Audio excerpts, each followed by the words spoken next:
I remember one of the most beautiful experiences that I had in watching you on social media was actually watching your prep for the recent show that you did. Can you tell us about that and what it was like as a 49-year-old to step on stage in a teeny tiny little two-piece bikini? I was living my Victoria's Secret dream for that show. So I used to compete in fitness when I was younger, when my kids were younger, and then I retired. And, I knew I wanted to get back on stage at some point in my life. And 2020 was going to be the year that happened. And of course, 2020, which has turned into the longest almost 3 years now. So my show was rescheduled, and I competed this past August. What was that? 2021, right? We're in 2022 now. 2021, yeah, that was August. And I thought it was going to be like a cakewalk. Now it's hard competing for a show.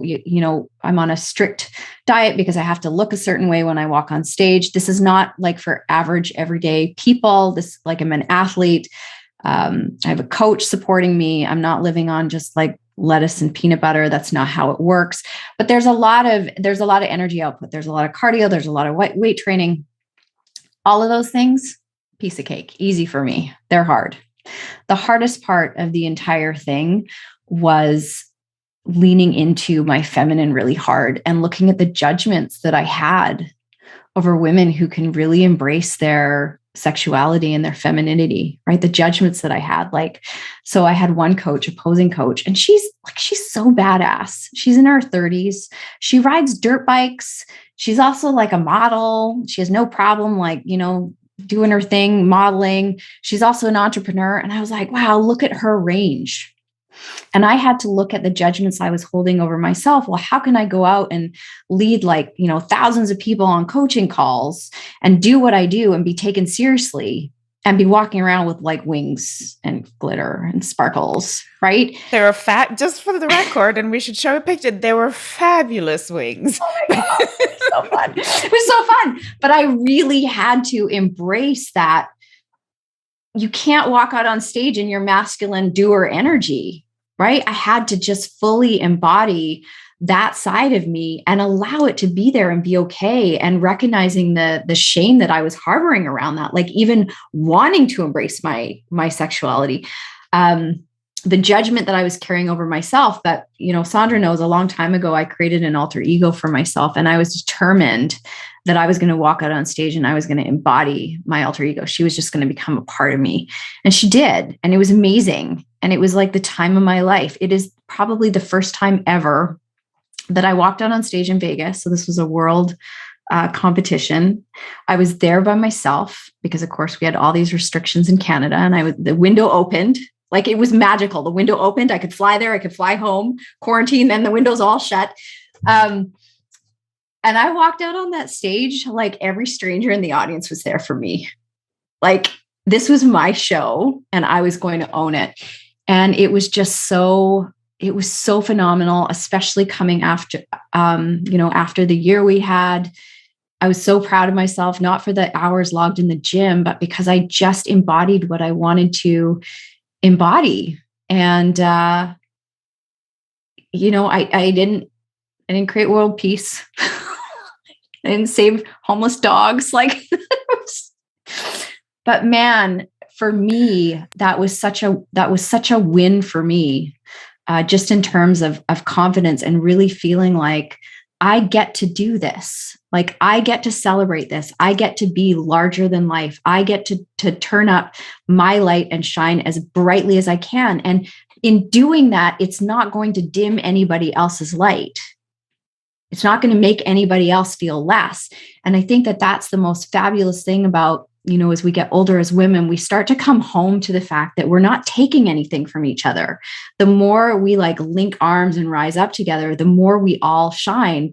And, I say, if we all go stand in a field and it's a sunny day, one of us doesn't get more sun than the other. We all get the same amount of sun. So go out and just shine and be you. And that's really what I'm here to do. Is I just want all women to step into that. And you know what? I like there will never be, not in this lifetime, there will never be a day when I step on a stage in a two-piece bikini, just because it's not my thing, right? It's not a goal I have. But in watching you, and this was the most beautiful thing, like I love what you just said, that it was a win for you, because I felt that in seeing the pictures of you. And yes, you did win. Like, let's just say that for the record, that you did win in your age category. You won in two categories, right? You came first. Yeah. Tell us what you... First in 40 plus and second in 35 plus. Okay. Let's just have a moment for that, Yeah. Ms. Lisa Carpenter. Thank you. But what it did for women like me watching you, who followed along on this journey, and the beautiful thing, as I said, about what you share is that you'd taken us on this journey of, it wasn't just oh, hey, look, and here's me now with the trophy. We had watched you followed on this journey where there were days where you were crying during your training, where you're like, this is so hard. I don't know if I can do this. There were days where you're like, yes, I came out of the gym and I just hit a PB, personal best, and oh my gosh, it's amazing. But it was all of the things, because I think sometimes we just look at the end result, right? We see Lisa Carpenter on stage with the trophies and we're like, oh, it must have been just like straight, skibbity scop lovely. It's challenging, right? And that's part of the journey. That is part of the journey. But also what it does and what it did for me, Lisa, like I said, there's not going to be a day where I'll be on a stage, but it inspired me. It inspired me to stand in my feminine, to stand in my power. And I think that's the part that we often miss when we're chasing our goals and when we're in competition with other people, is that there's enough for everybody. But also when you win or when you go on your journey, it inspires somebody else who's looking at you and is inspired to go on their journey. So I love that. And I just want to thank you for taking us on the journey. Thank you for sharing that. That's why I put myself out there, because I know I've just come to trust that somebody out there needs to hear the message that I'm delivering in the way that I'm delivering it. And, a big part of that show, it was never about the outcome. It was about falling in love with the day-to-day journey. And so often we set goals and we're so attached to the outcome. And in getting ready for the show, I'm getting goosebumps. One of the reasons it was so emotional for me was because until my ass was on that plane and the seatbelt was buckled, I didn't know if I'd be able to go, right? I didn't know if the restrictions were going to like things were changing fast here in Canada. They still are. And until I was like, that seatbelt was buckled and I was on the plane, I think that's the first time that I exhaled and went, oh my God, this is happening. So imagine already going through one prep, having it canceled, and then a full second prep without knowing if all the time, the effort, the energy, all the stuff that I had to go through to get ready, never knowing if those wings were actually going to make it, down the catwalk. So to me, that's what it was about. And that's what I wanted to kind of share with people is, you have to keep going after your dreams, even with the uncertainty of whether or not they're going to happen. It's not about the outcome. It never is. Like, that was a bonus. Like, winning was a bonus. It was awesome. Like, I'm not going to downplay that, but it truly was about the day in and day out. And when you can truly fall in love with the journey of growing yourself every day, like, what's here for me today? How can I be a better person today? How can I love myself harder today? How can I show up for myself today? That's really where the wins are. And I love that you followed along. There were so many people watching.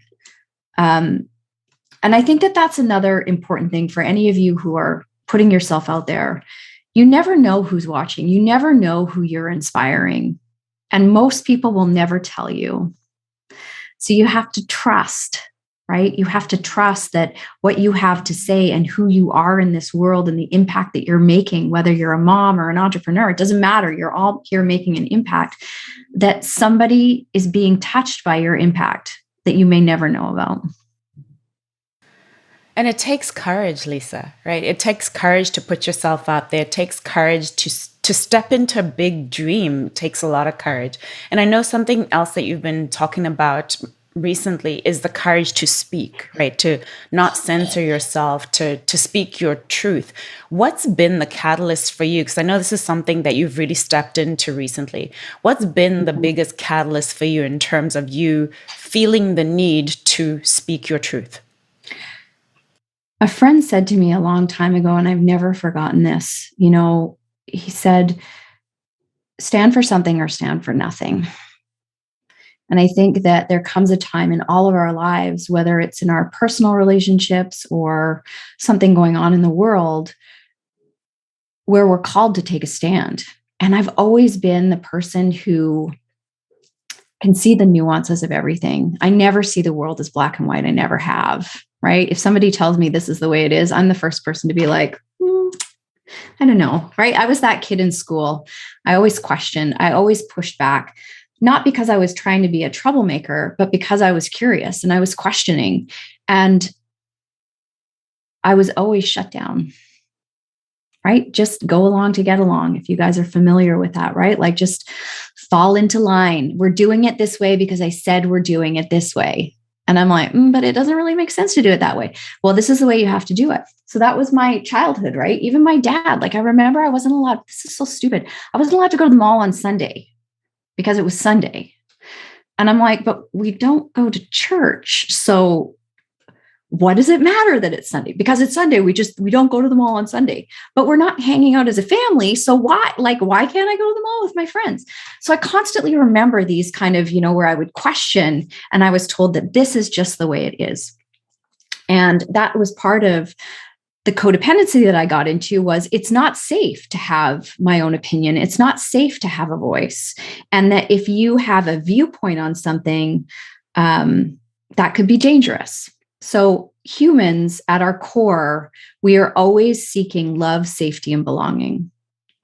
And belonging is a huge one. Look around the world right now, right? We believe at our core, we need to belong to a tribe. Otherwise, we're going to be in danger. And maybe that was true in prehistoric times, but now not so much. But people have this need to belong.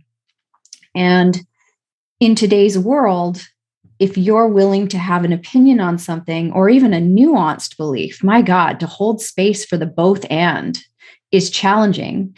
And to hold space for the both and also come home to this feels true and right for me. So I can hear your perspective. I can listen to you with understanding, right? So, with everything that's been going on in Canada, I have compassion for all sides because I've seen all sides. I have a friend whose husband is a police officer.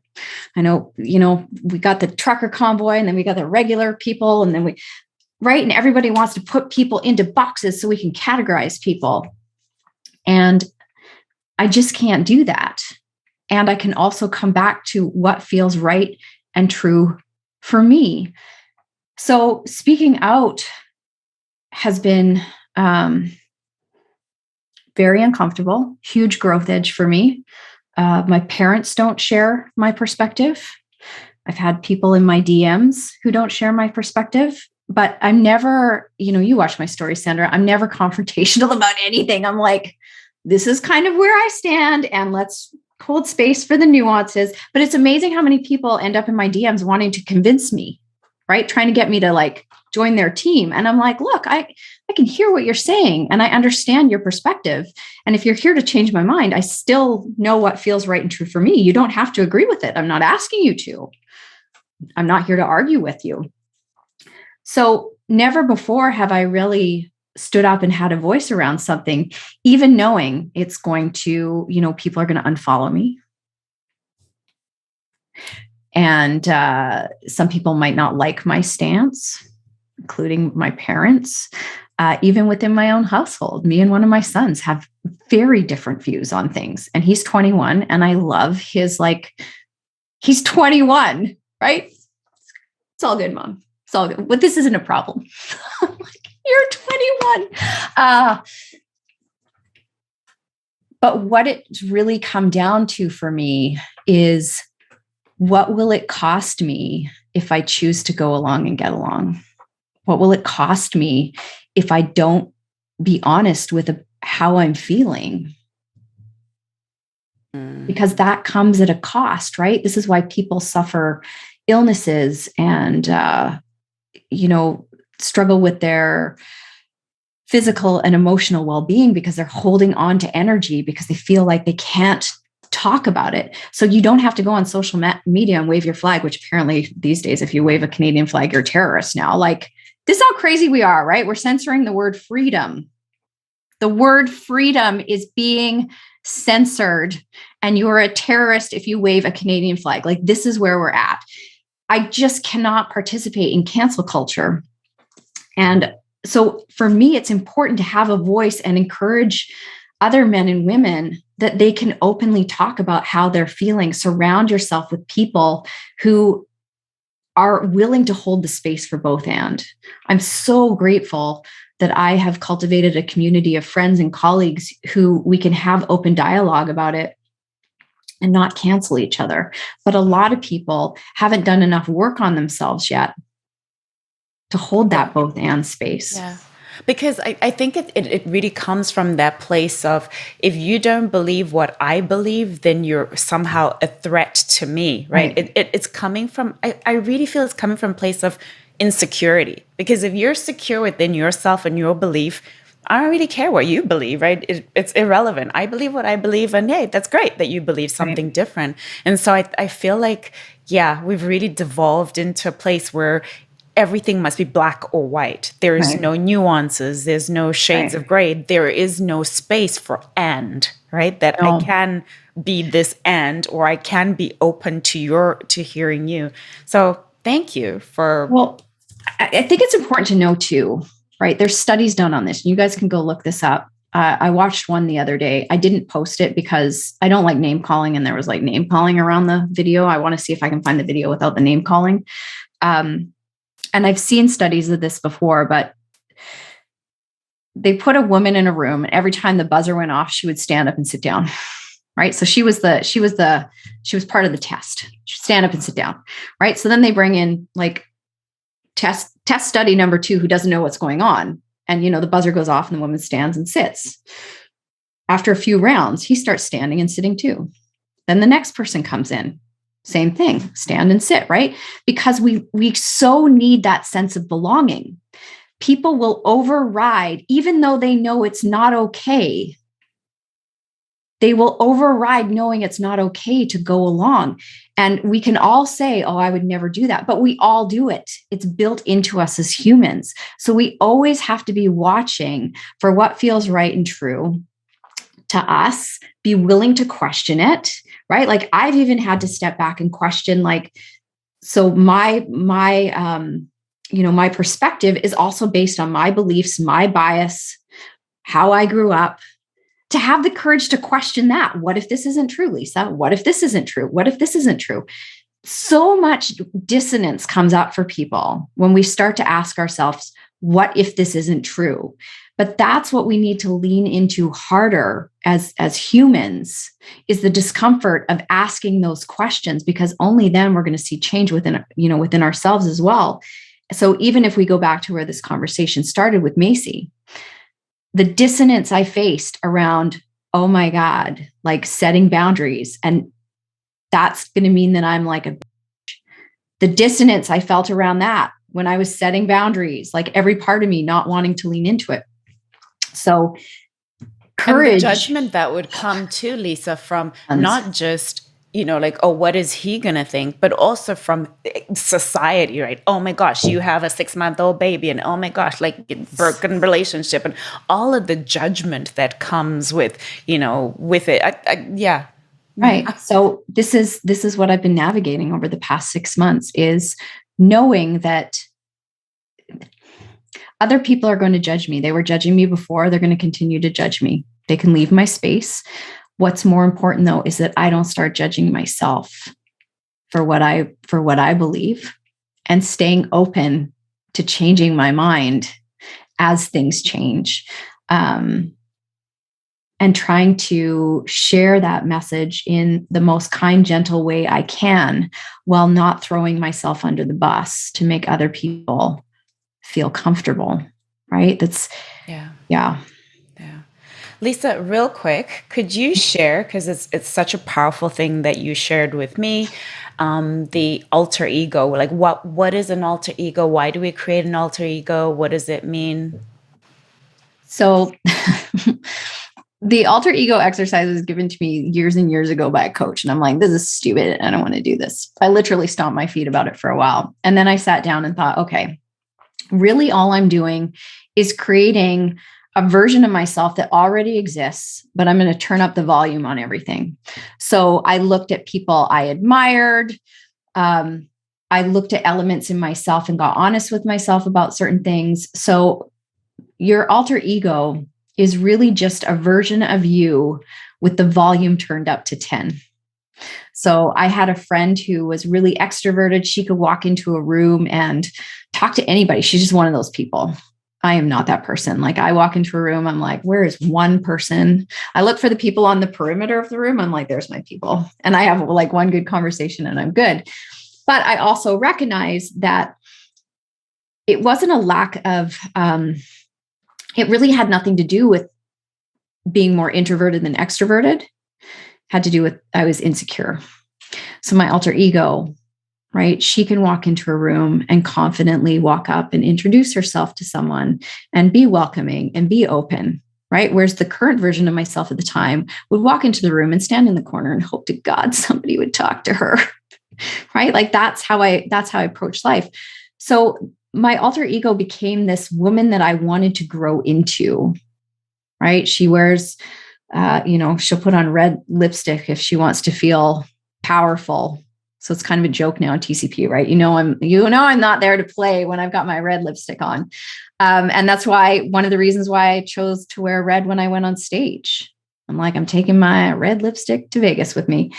So within my alter ego, I wrote how I wanted to be in my relationship with money. I wrote how I wanted to be in relationship with my sexuality. I wrote how I wanted to be in relationship with my partner and the things that were important to me. And I just grew into her. Like, it's really amazing to look back on this document and then see who I am today, because what I wrote so many years ago, that's how I show up now. Vulnerable and open, but powerful, but welcoming, fiercely passionate, but never aggressive, like all these things. So an alter ego is a way of stepping into who you want to become, because in my alter ego, she felt more than enough. She felt more than worthy of everything that she desired in this world. So then I had to give myself permission to be that. Oh, that's snap, snap, snap. You had to, it's being intentional. It's intentionally designing yourself and who you want to be. And I love that line, Lisa. I had to give myself permission to be that. Because I think the biggest thing that holds us back from the life that we want, the who we want to be, is ourselves. And we were talking a little bit earlier about judgment. I think it's our own self-judgment that holds us back more than anybody else's or anything out there. It's me, right? Yeah, that's true. It's easy to point fingers and say it's because other people are judging us, but it's really always about self-judgment. And I had a coach say to me once, these like nuggets from wise coaches in my past.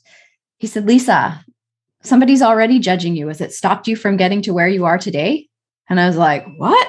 So I always think that now, right? Like when I host calls, when I'm doing whatever, I'm like, oh, somebody's already in this room judging me. And is that going to change my life? Is that going to change what I'm going to say? No.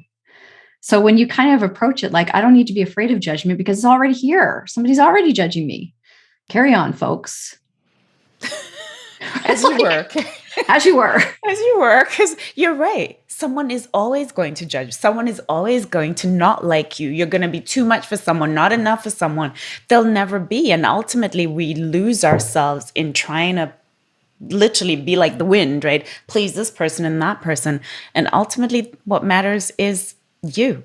Lisa, it has been such a joy and such a privilege for us to have this conversation. And I'm so glad that our community gets to hear your wisdom and the things that you share and that you speak on, and the things that, quite frankly, have shifted a lot for me in our relationship and how I show up in the world through watching you. Sometimes it's not even through coaching, but it's just through watching who you are.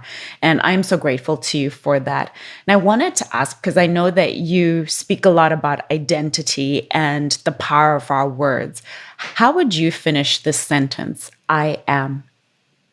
I would just say I am worthy. I am powerful. I am sexy. I am fun. I am confident. I am all the things. And I think that for all of us, we get to be all the things. We get to have like such a tremendous range. I think that I am statement is so incredibly powerful. And I've used it so many times. I mean, I remember writing on my mirror, I am successful, because I didn't believe I was successful. So you get to be all the things. I get to be all the things. And me being all the things doesn't take away from anybody else being all the things. You know, I look at you with so much respect and admiration. I see what you've built and I'm like, wow, look at all, like, it's beautiful. I don't know if you've seen my Instagram feed. It's like a hot mess. You see Sandra's and it's like beautiful graphics and she's polished. And I'm like, I need to up my game, man. So as much as I inspire you, you inspire me to be better, right? I'm so grateful to have you in my life and that our lives crossed. And when you speak those words to me, part of me is like, is she talking to me? Because I really see we are equal. We're just doing our work in the world and trying to figure things out. So I appreciate all the kind words. I will receive them with love. And I'm also really just reflecting back what is also in you and in all of us. Lisa, where can people find you and find more of the goodness that is you? And yeah. Well, I'm usually hanging out on Instagram stories. Some days it's a little political, though. I won't lie. I'm trying to find that balance of having a voice and sharing what I need to share, and also making sure I'm talking about, you know, what I'm here to do in the world as well. I also have a podcast called the Full Frontal Living Podcast, where I just, you know, share whatever's on my mind. It's really unedited and unfiltered. Quite often I'm out for a walk or driving in my car. So it's very real and raw. Sandra's going to actually be on as a guest. Your episode is launching soon. So that's basically the place you can find me, or over on my website at lisacarpenter.ca. I'm easy to find. I'm very accessible. Reach out if you want to say hi. I'm always happy to connect with people. One of the things I do love about you, right? Absolutely love about you. The number of times I've listened to your podcast and you're in your car and you've parked and you just, this struck me and I thought I'd share it as a podcast episode. And I'm like, I love that because it just feels that is you, right? Just in the moment, raw, spontaneous. So thank you, Lisa. Can find you on Instagram. We'll share all your links. Find you on Instagram, find you on your website, and your podcast as well, which is absolutely fantastic. You share so many gems. Lisa, I love you. I'm grateful for you. I'm so grateful for the gift of your time today. And I'm sure everybody will, as I do, love you when they start following you. So please follow her. Please follow all the things that she's doing. Thank you, Lisa. Thank you so much for having me. Thank you, ladies, for hanging out. Much love.